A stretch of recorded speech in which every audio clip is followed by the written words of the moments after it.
Welcome to the Michigan Man Podcast on Wolverine Sports Radio, a member of the V-Sporto Network, and in partnership with SB Nation's Maize and Brew, for Wolverine fans from coast to coast.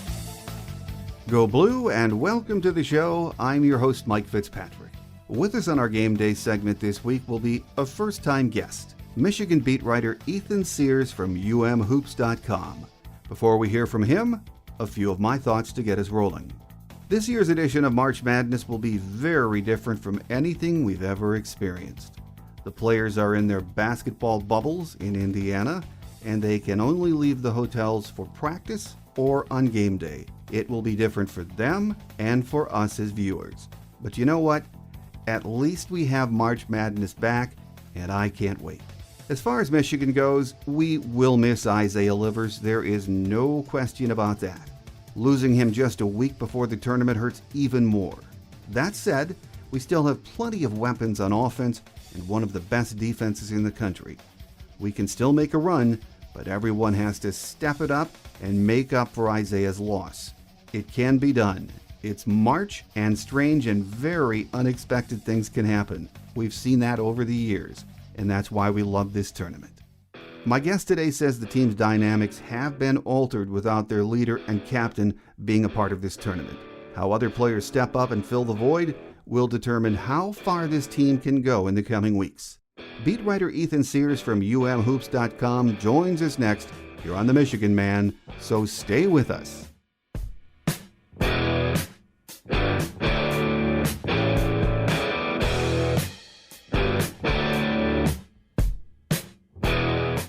Here with us on our Game Day segment of the program today is a first-time guest, Ethan Sears, former managing editor at the Michigan Daily, also was the football guy during his time there, and is now the basketball beat reporter for umhoops.com, or umhoops.com, I should say. Ethan, great to have you on the show. Thanks for having me, Mike. Really appreciate it. Well, it's a very, very busy time of the year with the NCAAs for the men's and the women, and of course, it kicks off for Michigan on Saturday. Let's start with the question I've been getting a lot since last Friday, Ethan. I'm sure you have too. How much does Isaiah Livers not being in the lineup hurt Michigan's chances in this NCAA tournament? I mean, quite a lot.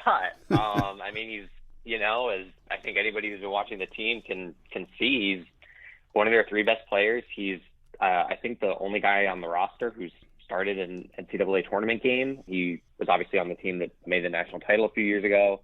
From a depth standpoint, I mean, he does play a position where, Sean D. Brown can kind of slot in a little bit. So maybe he's a little bit more replaceable than, say, a Mike Smith or a Hunter Dickinson. But, I mean, it is a tough thing to have happen to them right before the tournament. Yeah, and I think a lot of folks are gauging their opinion on what we saw last week against Ohio State. And to be fair to Juwan and the staff, they had very little time to make adjustments knowing Isaiah was out at that point. Yeah, I think from what they told us, it sounded like he kind of re-aggravated foot injury against Maryland, and that kind of led to them getting an MRI. So it's unclear to me exactly when on Friday night they started or they realized that they weren't going to have him. I certainly don't think it was a case where he pulled up on his foot and then they realized 10 minutes later, he's hurt. I think it was later in the night, and they might have had to adjust some things a little bit later on. Well, even though Isaiah himself won't rule out returning at some point during the tournament with a stress fracture, if that's really what it is, it seems highly unlikely, doesn't it? Yeah, I mean, I've probably done the same thing as you. I Googled how long does it take to return from a stress fracture, and everything you read says 6 to 8 weeks, which is obviously not in the window of the NCAA tournament. So I would be very surprised to see him. I guess you never know, but it would certainly be really surprising to me. Yeah, it would be a miracle, and I think he's optimistic, but he's not playing. So got to move on, and Juwan and his staff have had a few days to adjust to the fact Isaiah is not going to be in that lineup. We always hear the next man up cliche in these situations. And for the most part, that means more playing time and a huge opportunity for someone like Brandon Johns, doesn't it? Yeah. I mean, I actually wrote yesterday about Brandon. He's obviously somebody who's shown in flashes that he has the talent to go and do something here, and played fine against Ohio State. I think that game was kind of a bit of a Rorschach test for what you think of him. They were, he had a kind of bad plus minus. He didn't make a field goal, but he also got to the free throw line a bunch of times, rebounded the ball really well. It wasn't, there have been some times this year and kind of his whole career where he gets on the floor and he makes a mistake and it kind of just spirals. He didn't really do that on Saturday, which I thought was encouraging. But yeah, I mean, it's a super interesting spot for him. This is kind of the first time really in his career that Michigan has had to turn to him and say, like, we need this from you. Well, we know Michigan has plenty of scores left in the floor, but in some ways, well, in a big way, the rules are changing this week. And let's start with Mike Smith. He's been the consummate distributor this year, but at Columbia, we all know he was a scorer and a shooter. He's really going to need to be more of a scorer moving forward, isn't he? I mean, you think about the points that Isaiah was scoring have got to come from somewhere else, and that's a pretty logical place to start.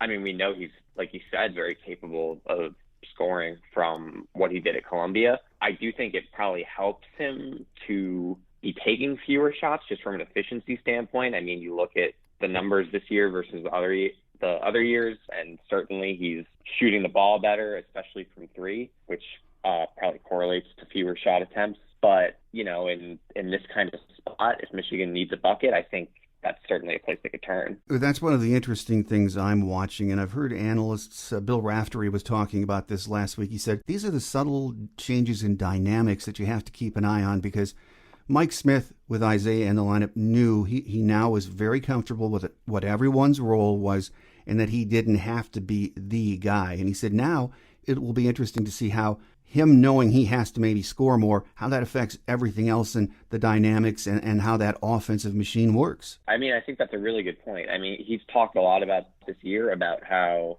he wants to be a distributor, how much he loves kind of playing with this group and these guys. And, even in kind of a subtle way, I haven't looked at kind of the numbers on what his assist rate is with Isaiah on the floor versus off of it. But I do wonder, like, now that you bring that up, is there kind of a significant difference in the number of shots he's going to take and how he approaches it mentally? Well, it also changes for Franz Wagner, who in the last couple of weeks, I wouldn't say he's disappeared during games, but he's had, let's say, droughts. And it has not happened very often, mind you. But with Isaiah out, he really needs to get involved earlier in the game and be more of a consistent force on both ends of the floor. And he can do that, but without Isaiah there, he really, it's imperative that he do that. Yeah, I mean, I think, to keep using Saturday's game as an example, I mean, the kind of game we saw from him against Ohio State where he fouled out, he shot poorly, obviously wasn't his best day. I think if that happens against the wrong team in the NCAA tournament, they're going to be in a lot of trouble. They need Franz Wagner to be, I don't know if I would necessarily say the best player on the floor, but they need him to be kind of the guy we saw in February, making shots, getting in there on defense, getting his hands in there, deflecting balls. You want to see him as kind of that secondary ball handler, which he's done more lately, especially when Smith is off the floor, and you certainly can't have him in foul trouble. No, you can't. And I think, again, quoting Bill Raftery last week, I like his insight, but he said, when you look at the games Michigan has struggled a bit, it's when Franz doesn't get involved really early in the game. And his point last week was, you've got to get the ball to him early and let him go to work, because if he starts off hot, he's a problem for the other team. I think that's definitely true. I mean, he's a guy you want to get going downhill. You want to get with the ball in his hand and give him chances to make an impact early on. Yeah, another guy, I'm just glad we have Eli Brooks back, and I'm not sure to what degree he is healthy. He looks pretty good the way he's moved the last two games. He also is capable of stepping up on the offensive end,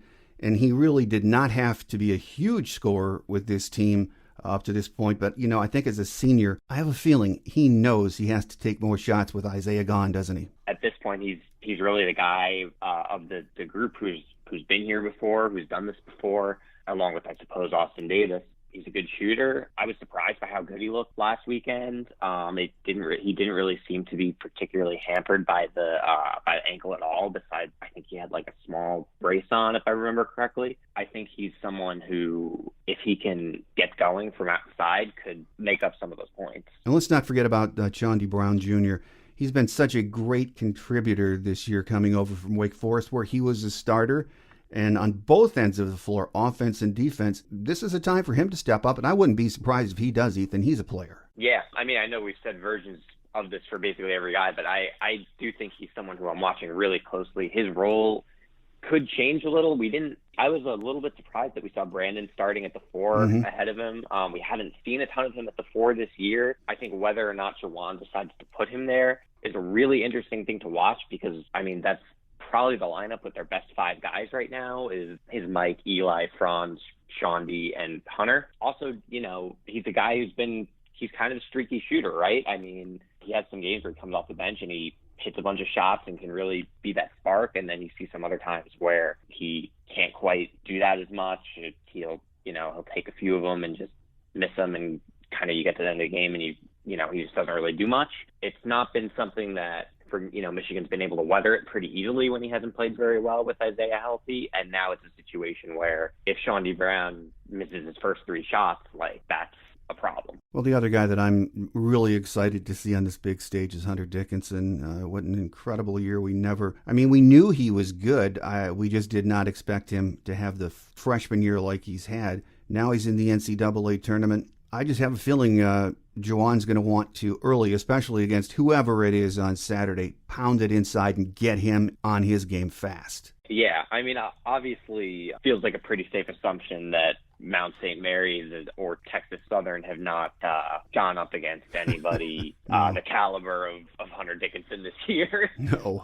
So I would also expect that to very much be a feature early on Saturday. And yeah, I mean, like you said, it's certainly kind of the surprise of the year how well he's played. Early on we were talking about whether he could get the starting job from Austin, and now look at kind of what he's done and the way he's played, not just offensively but defensively. I remember early in the year kind of writing based off his high school tape, we really don't know what he's going to be defensively that could keep him off the floor. He really might not be able to stay with some of these guys. Talk about a take that looks pretty bad right now. So he's just been really impressive there, and obviously can score on the other end. Well, if you're scouting Michigan and you're an opponent in the tournament, I still think you have to pick your poison when you defend them. Taking away Hunter on the inside, if you want to double him, okay, and make us beat them from the perimeter. Either way, regardless of who you're playing, and you look at, you guess at some of the matchups, this is still a very difficult team to defend, isn't it? It is. It's very much a situation where if you don't have a guy who can really comfortably defend Hunter one-on-one, which besides Kofi Coburn, we really have not seen a lot of people do this year, you're in a situation where it gets a little bit easier without Isaiah on the floor. Maybe you can help off Brandon Johns, although I think Johns' shooting numbers at least from the corner are pretty much fine. Maybe that helps you a little bit. Maybe it helps you a little bit if Michigan just isn't making its shots. But you never obviously want to be in a situation where you're depending on the other team to, okay, maybe they miss some threes and we get lucky, right? Yeah. It's still an extremely tough matchup, even with the injury. I think I would probably, if you put me in that position, I would probably lean towards doubling Hunter.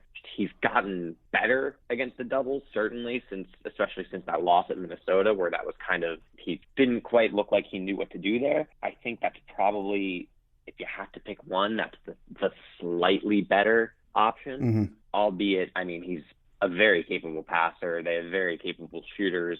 Certainly you could do that and then be looking at a situation where, they make a bunch of threes and you're down early in the game. That's what I meant, though, picking your poison if you're defending Michigan, because his passing has gotten a lot better, kicking the ball back out from the post. And if you get 1, 2, and heaven forbid, if you're the opponent, 3 guys popping from the outside where you've got to play one-on-one with Hunter in the paint, then that's what Michigan wants, and that's the ideal situation. That would be great. And Michigan is also a team that in those spots is very good at making the extra pass.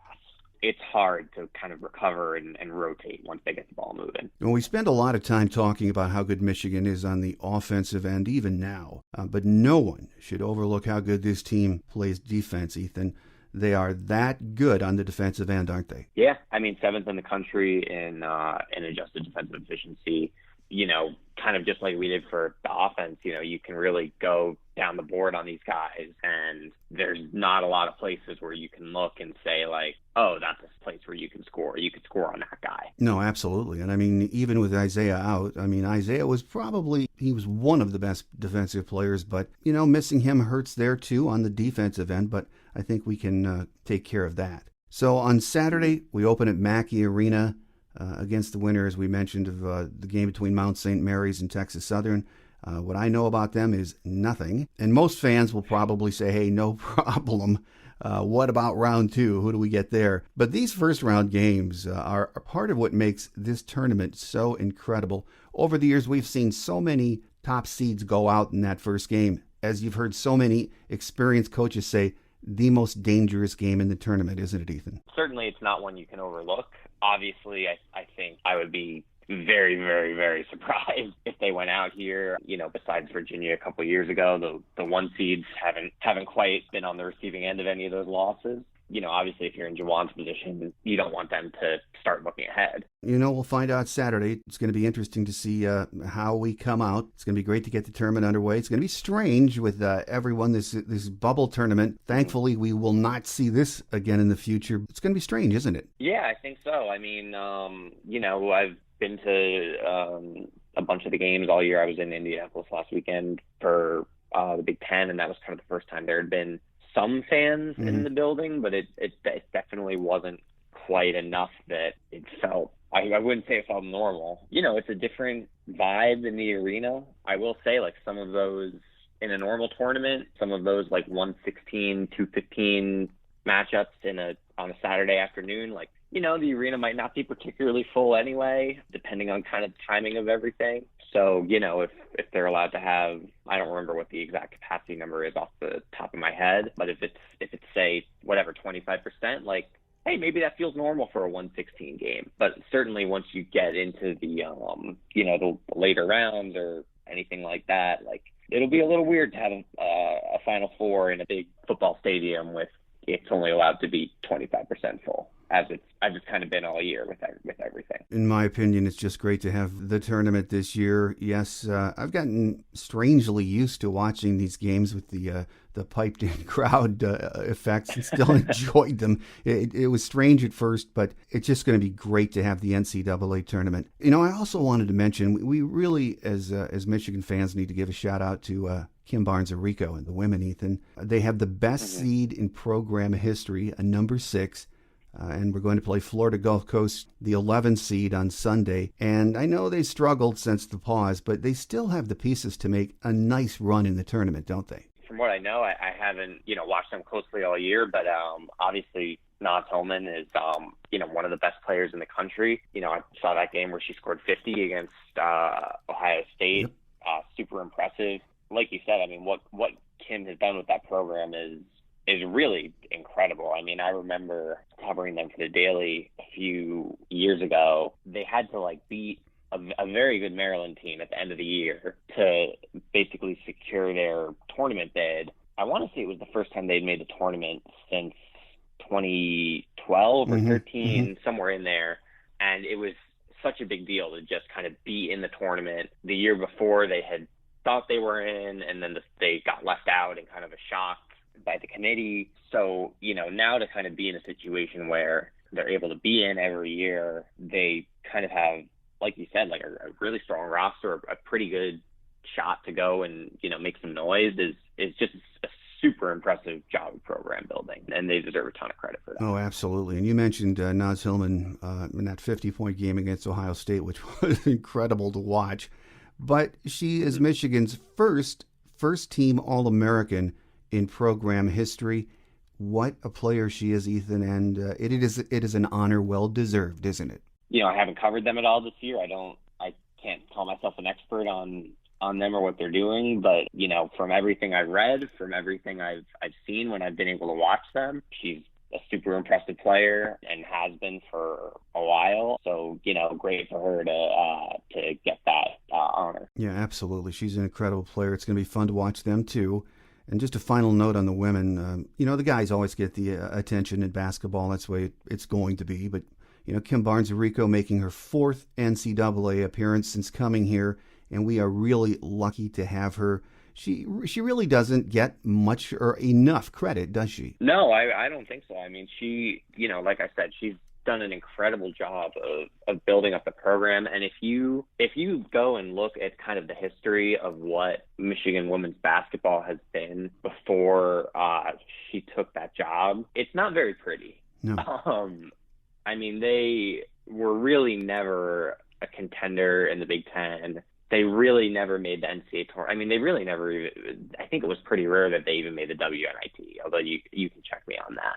So, like I said, to have the program in this position, to be able to, she recruits at a really high level, to be able to get people like Naz Hillman, like Caitlin Flaherty, Amy Dilk, who are, kind of highly rated players, to come here and build it into this is a really, really impressive thing to have done. Absolutely. So congrats to Coach Barnes Arico and the ladies, and please stay. Don't go anywhere. I hope she is here for a long time.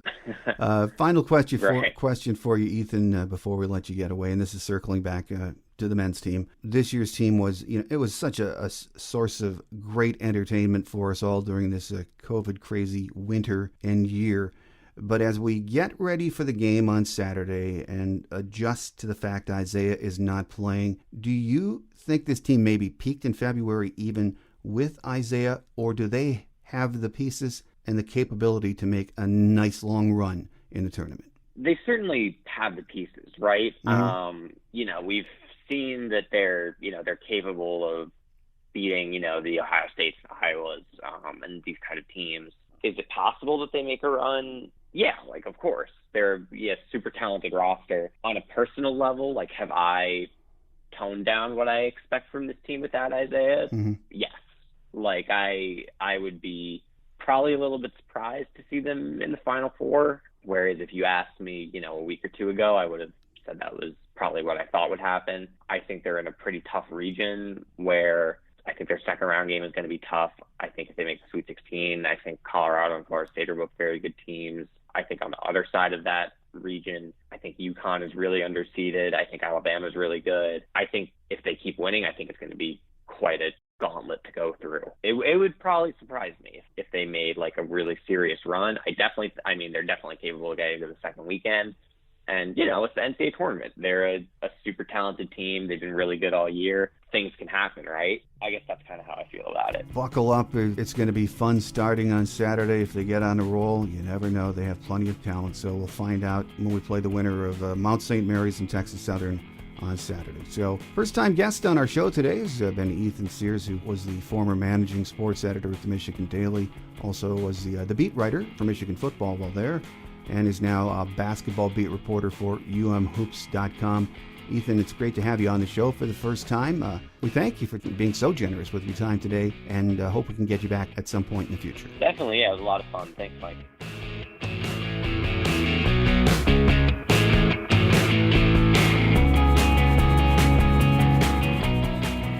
On Quick Hits today, Jim Harbaugh and his team are at the midway point of spring practice. As far as we know, there have not been any serious injuries thus far. Offensive coordinator Josh Gaddis met with the media this week and didn't give away much. He said the battle for quarterback was ongoing, and as an offense, a lot of work still needed to be done.